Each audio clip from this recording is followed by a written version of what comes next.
on the video, the first part here, here's the start of it. Let's do this. Let's just do a little bit of back and forth and see how much you really do remember from the video.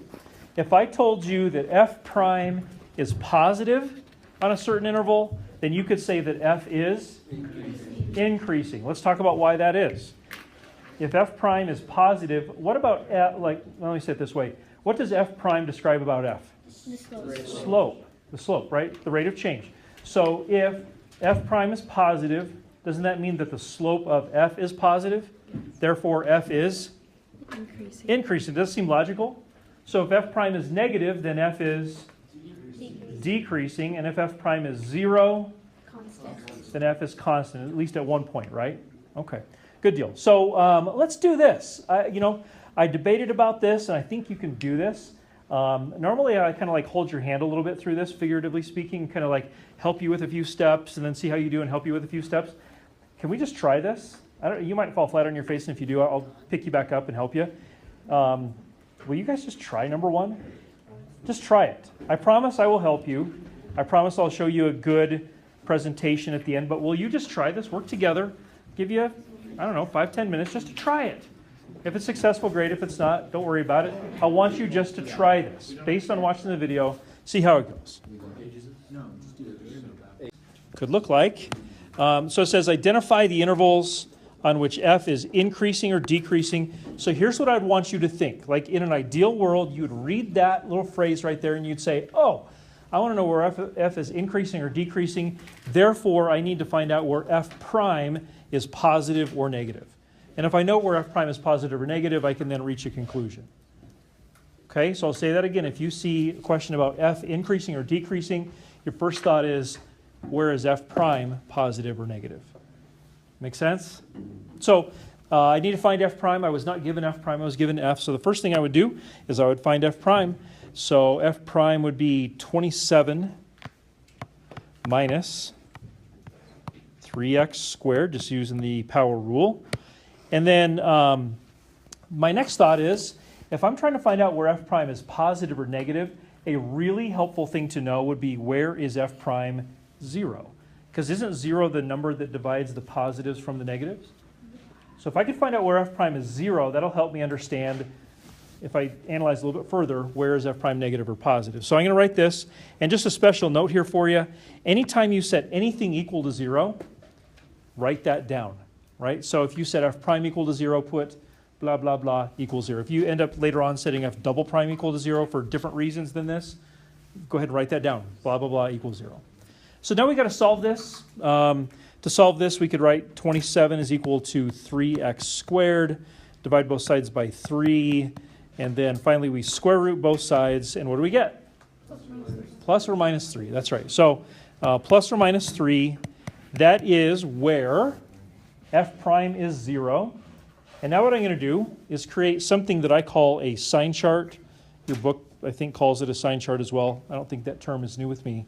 I'm going to make an f prime sign chart. I'm going to put my negative 3 and my 3 on there. Now that I've done this, wouldn't it be fair to say that I've created some intervals for f prime? Yeah. How many intervals? 3. 3 intervals. And so I know for a fact that negative 3 and 3 are the only places where f prime is 0. So if I could just test out some numbers within those intervals, I can probably answer this question. So let's try that out. Let's try this left interval here first. What do you guys think would be a good input for that left interval? Negative 4, negative 6, like anything to the left of negative 3. I think I'll go with negative 4 because that'll keep the numbers as small as possible. So f prime of negative 4 would be what? Less than 0. So let's be as specific as we can. I agree with you. What is it? Negative 21. So here's what I'm going to do. I'm going to put a little minus sign up there telling me that that whole left interval is going to be negative for f prime. And then what do you guys think would be a wise choice right there in the middle? How about 0? F prime of 0 would be what? 27, which of course is positive. And greater than 0. Yep. And f prime of maybe 4 to be consistent. F prime of 4 actually ends up being negative 21 again, which is negative. So again, Matt keeps on saying less than 0, greater than 0. And of course, he's right. But when you can be specific enough to give a value, you need to. I get it. Negative 21 is negative, but give me the actual number there. Okay, so looking at this sign chart here, I can see exactly the places where f prime is positive and where f prime is negative as far as those intervals go. So I would finish up with saying something like this. F prime is positive, just like greater than 0. So f prime is positive on the interval -3 to 3. Therefore, f is increasing on -3 to 3. So did you notice this phrase right here, justify your answer? So I've done that. So what I've basically said is that f is increasing on -3 to 3, and prior to that I gave my reasoning. So f prime is positive on -3 to 3, therefore f is increasing. And then the other one would be this. F prime is negative on two different intervals. I'd say -infinity to -3 and 3 to infinity. You can use a little union symbol there if you want. Therefore, f is decreasing on those intervals, or you could just rewrite the intervals if you want. Okay, so I would say that would be a good example of what you would want to write. It includes the justification. It got cut off, I'm sorry, I don't know why it does that. And it gives the correct intervals. Do you have any questions? How'd that go for you? Did anybody just like, oh, questions right behind me. Matt, go ahead. Do you to establish that it's differentiable and continuous? Because then you... Right, so do you guys hear his question? You have to establish that f is differentiable and continuous. So differentiable doesn't really matter. Right. Continuous matters. So we really don't have to. I mean, well, do we have to in the very most technical sense? Yes. But from a testing standpoint, if I made you prove continuity or disprove discontinuity every single time, you probably would never finish your tests.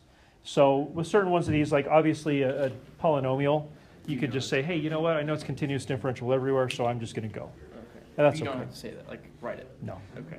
No, not unless it's like one of those existence theorems where like everything hinges on that, and that's kind of the thing. I mean, everything still kind of hinges on continuity here, Right. but since it's a polynomial, I think we end up forgiving that lack of statement. Okay. Yeah. Guys, quiet down, please. Catherine, go. Do we not include -3 and 3 with brackets because they're zeros? Yeah, so I knew, yeah, that gets asked every time. So technically what we could do here, you can never bracket infinity, of course, right? Right. But you could bracket the 3s, the -3 and the 3, based on the definition of what increasing and decreasing is. However, I and the AP readers that later on will grade your test will not make a big deal about that.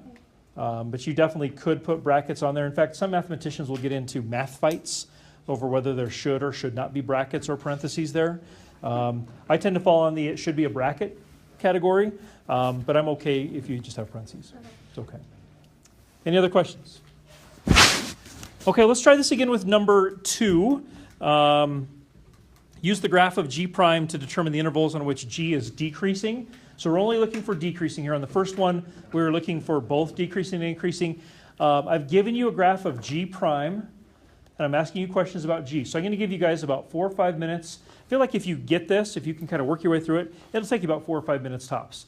If you get stuck, you get stuck. I'm okay with that. But I want you to try this on your own without any extra instruction for me. Give it a shot.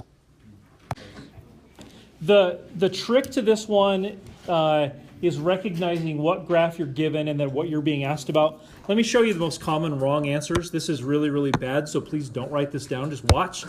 I've seen people list out these intervals, the interval from -3 to -1, and the interval from 3 to 5.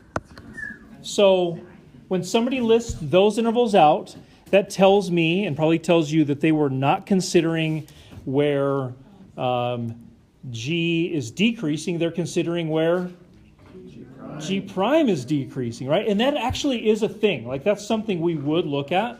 So I think it's forgivable that somebody would accidentally make that mistake, but it's just wrong for this situation. Again, the thought that I'd want you to think is very simple. If I ask you, where is G decreasing, I want you to think, well, that would be where G prime is negative or less than 0. And so what I would do then, once I identify that I'm looking for places where G prime is negative, and I know that that's a graph of G prime, I would just highlight underneath the x-axis, and any part that is covered by that highlighting would be one of my places where G prime is negative. Therefore, that would be where G is decreasing. So my intervals here would be -2 to 2, and 4 to 5. So 4 to infinity, I get why you'd say that, but there's no arrow on the end there, so technically that's just kind of the interval where the graph ends, is at 5. If you did put 4 to infinity on a test, I would not mark it wrong. I would say, yeah, probably should have been 4 to 5, but I'm not going to take points off for that.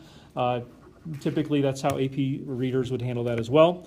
It did not ask for a justification, but let's see if you guys could supply that here. So if we said, those are my intervals where, let's see here, are intervals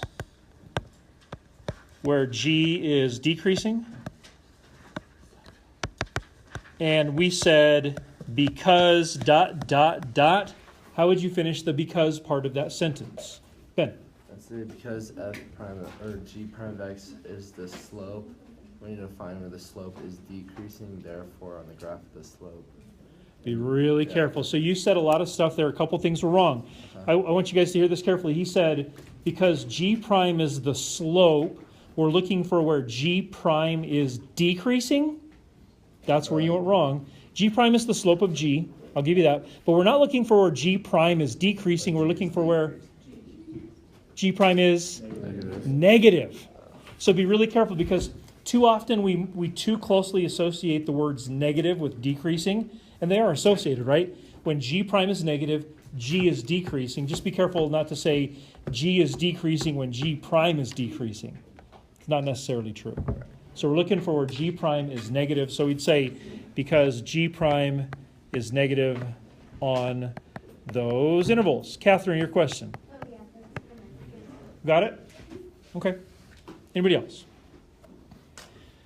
So I'm trying to give you guys like a wide experience as far as what you might see. So in the first question, example number 2, I gave you an equation for f, right?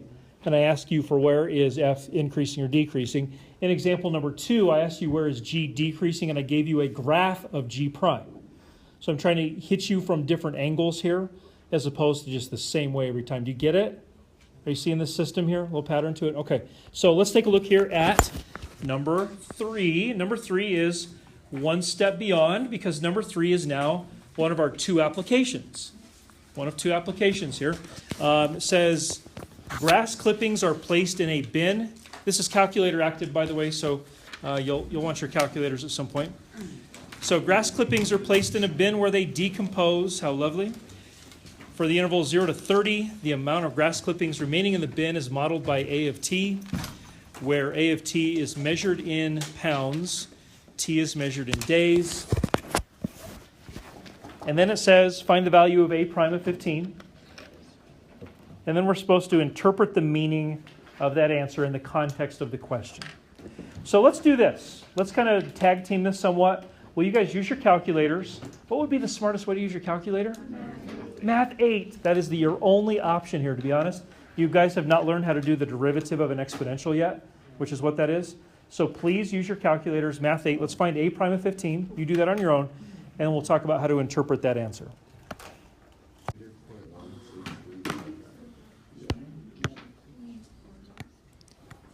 So any volunteers on what A prime of 15? Negative 0.16. Okay, I'll round it off like that. That look good?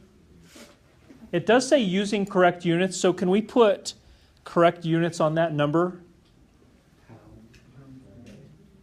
Pounds per day, yeah, it's a rate. So it'd be pounds of grass per day, I guess, pounds per day. Okay, so We all okay with the math 8? Any questions? Now, how are we supposed to interpret this?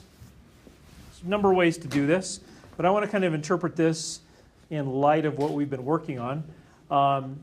A prime of 15 is that number. As far as interpreting what that might mean for our grass bin, or bin of grass clippings, what's the most important thing about that number? It is? It's negative. So if the rate of change of grass clippings is negative, that means that the amount of grass clippings must be decreasing. Make sense? So we want to interpret this in light of that. So take a second here and see if you can write probably just one sentence addressing that fact. Since the rate of change of grass clippings is negative, blah, blah, blah. Something like that. So give it a shot. Try to write down that explanation. This represents the rate of change of grass clippings, and it's negative because the grass clippings are... Could you say it at a speed where I can write it? Oh, sorry. It's okay. This represents the rate of change Got it. ROC. of grass clippings, and it's negative And it's negative because the grass clippings because, and it's negative because, the grass clippings are decreasing.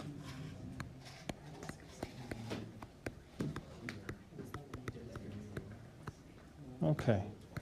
Did I get it right as far as, okay. So guys, take a minute, look at what Lainey has thrown up there for us to look at. I think there's some really good things. You decide, is this good enough? Did she say everything she needed to say? Is it inaccurate? It's pretty clear.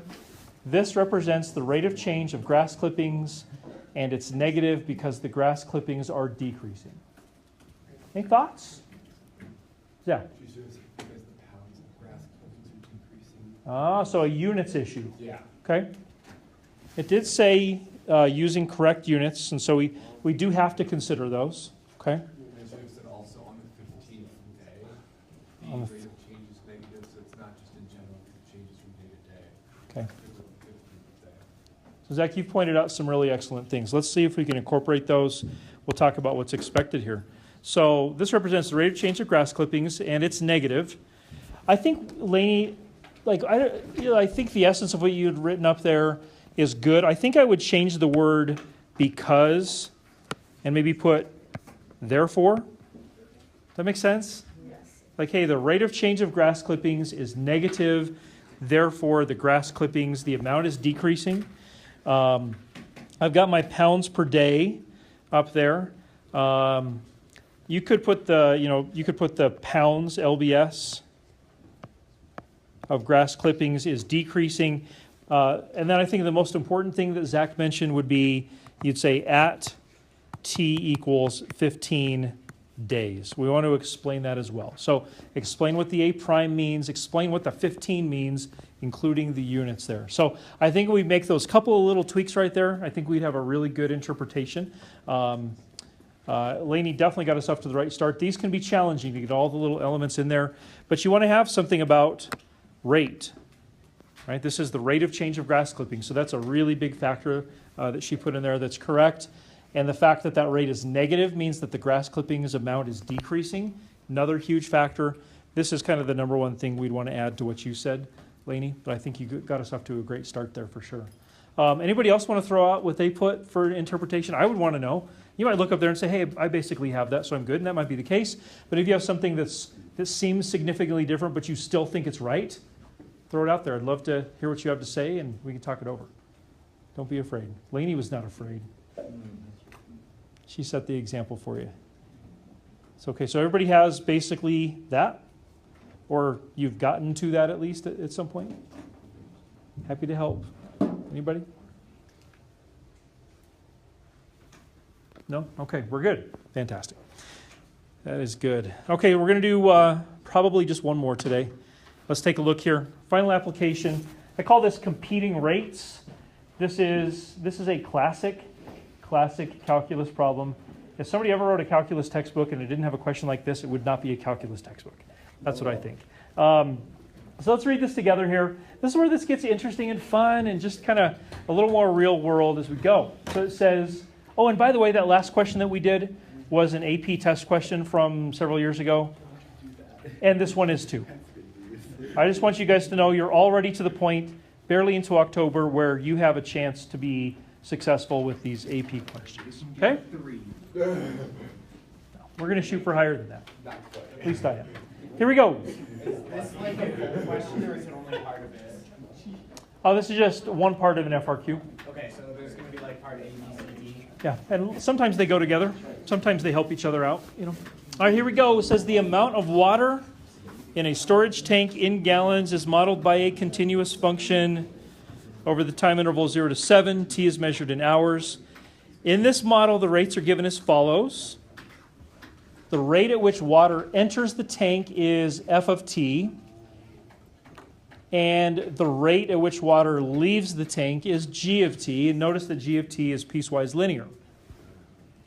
Notice the graph for G and F is given below. You guys okay?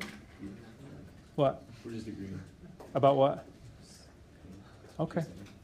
You sure seem smiley, which is okay. Smiling is good. Just having fun. Okay. It could be raw sewage or something. I don't know. It's just water. I'm glad it's not raw sewage. It's less pleasant. Okay. So there's a number of challenges to this question. But I would say our first challenge is we want to basically understand, do we know what in the world is going on? Can you describe this in really basic terminology in your own words? What do you think? Go ahead, Zach. Over a certain period of time, 0 to 7 hours, there's water flowing into a tank at a certain rate, and then there's also water flowing out of the tank at a certain rate over That's the good. same time period. That's great. Yeah. There's water flowing in at a certain rate. There's water flowing out. Does that make sense? Okay, so then if you look at the question now, based on Zach's good description, it says, find the time intervals during which the amount of water in the tank is decreasing.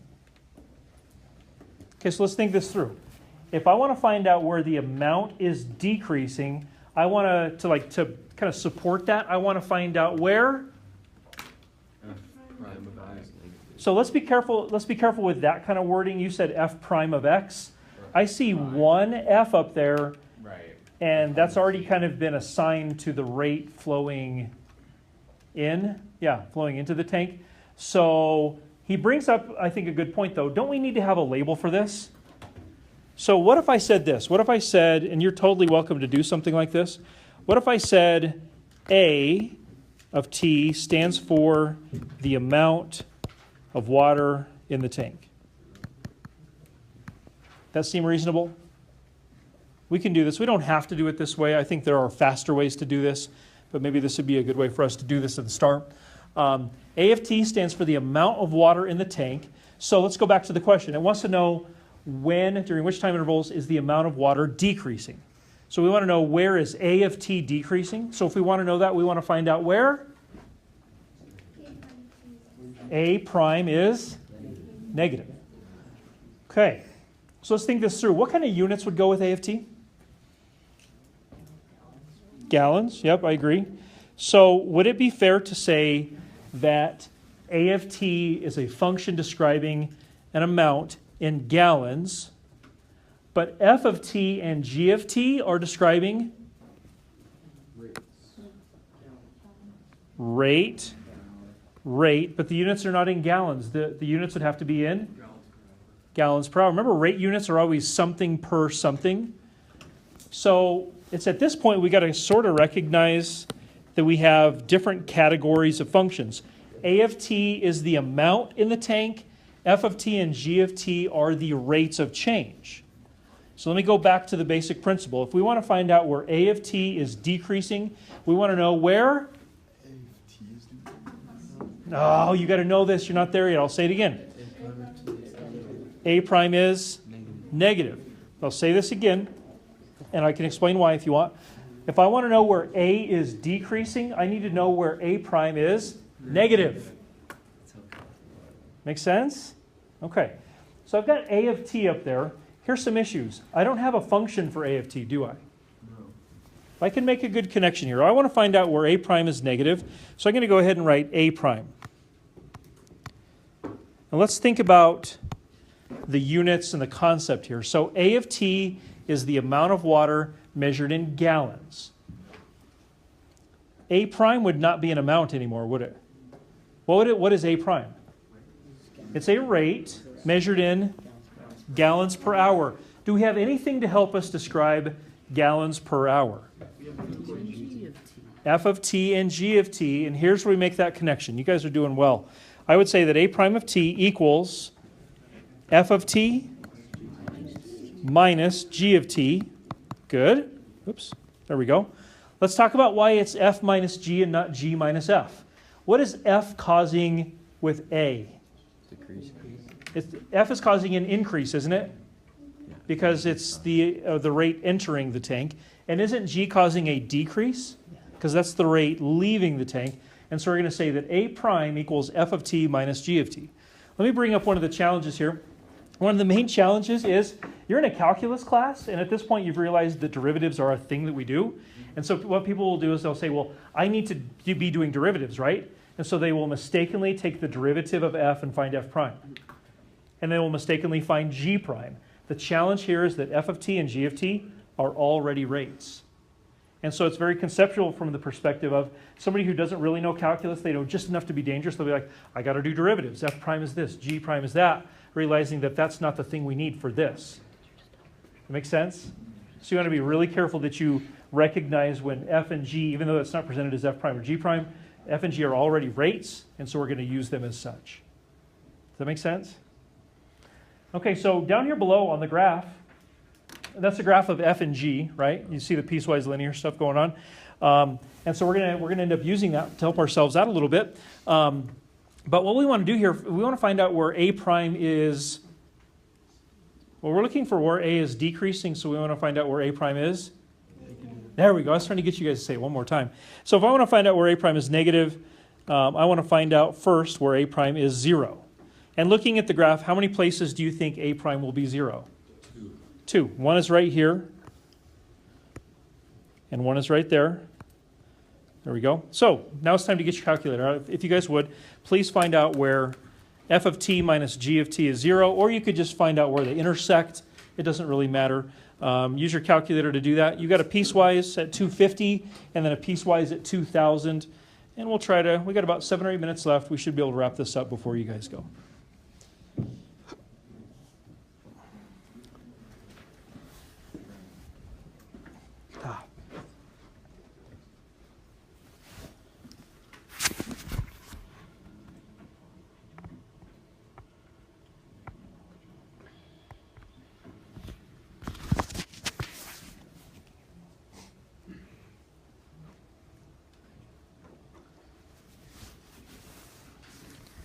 And we can certainly use the graph to help us get our concluding thoughts together here. Anybody have that first time value? It's got to be between 1 and 2, according to my graph.